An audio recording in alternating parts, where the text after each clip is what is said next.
विमल नेगी की मौत की सुलझेगी गुत्थी।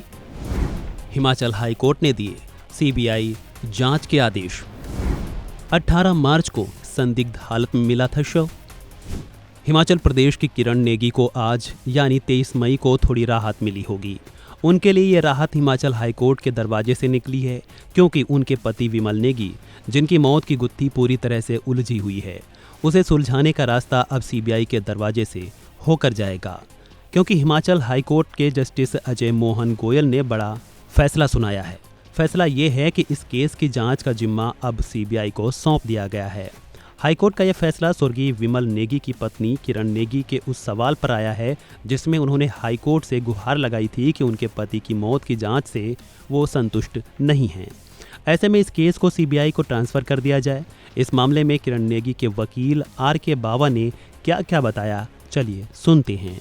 पिटीशन फाइल करी थी विमल नेगी की वाइफ ने, वो for transfer of the case to the CBI on the ground that the investigation which is being carried out by the state CID, the state SIT under the SP Shimla, that is not investigating the matter into fair and transparent manner. वो जो petition है वो court ने हमारे साथ agree करके that has been allowed and now it has been the investigation has been transferred to the CBI. जी, तो अब क्या मामला चला गया है, तो जो जिन्होंने पिटीशन की थी क्या उनको कुछ राहत मिली है? हाँ जी, ये हमने अपनी पिटीशन में जो है स्पेसिफिक ग्राउंड से ले रखे थे, जिसमें ये शो होता था कि the investigation is not being carried out in transparent, fair and free manner. और हमने ये कहा था कि साहब ये जो विमल नेगी है वो उनकी मिसिंग रिपोर्ट जो है वो 10 से ऑनवर्ड्स है, 10 से वो नहीं मिल रहे थे। And ultimately his body was recovered on 18th and postmortem was conducted on 19th. And as per the postmortem report, the death has occurred within 5 days from the date of postmortem. तो वो इसका मतलब ये हो गया कि 13-14 तक तो विमल नेगी वाज अलाइव।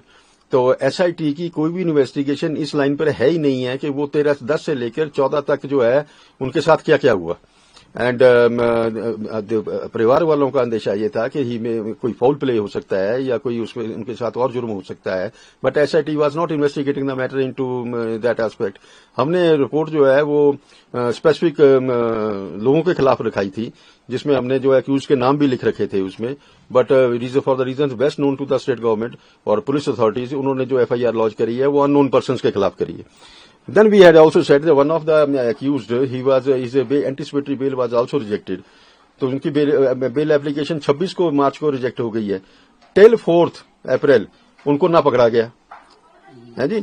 और then he succeeded in getting the we can say interim orders from the Supreme Court. तो वहां पर सुप्रीम कोर्ट में जिस वक्त वो बेल लगी थी उसमें स्टेट की तरफ से रिप्रेजेंटेशन ही कोई नहीं थी। And then we have said from the very day one the family is saying कि we are not satisfied with the investigation. और गवर्नमेंट जो है वो वेरियस प्लेटफॉर्म्स में और ये स्टेटमेंट्स दे रही हैं कि जी ये परिवार जो है वो इन्वेस्टिगेशन से सेटिस्फाइड है, which was absolutely wrong. Then the DGP has filed his status report where he has said that the evidence has been tampered with, the rules of procedure have not been complied with, the investigation is not in transparent and fair manner. जब Himachal Pradesh police के head of the department is also not satisfied and he says that the investigation is not fair, there is no reason to disbelieve him. And ACS की report में भी जो है वो भी उसमें भी जो परिवार का कहना है वो काफी हद तक सही पाया जा रहा है।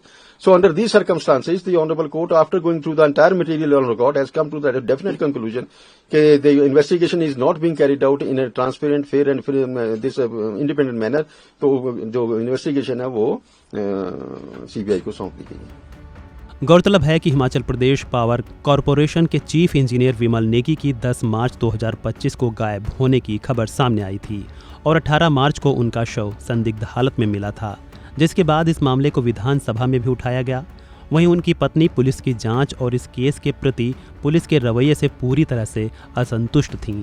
लेकिन अब हाईकोर्ट ने जब उनकी मांग मानते हुए सीबीआई को ये केस सौंप दिया है, उनको उम्मीद है कि उनके साथ अब इंसाफ होगा। इस खबर में बस इतना ही। बाकी के अपडेट्स के लिए जुड़े रहें वन इंडिया हिंदी के साथ। Subscribe to One India and never miss an update.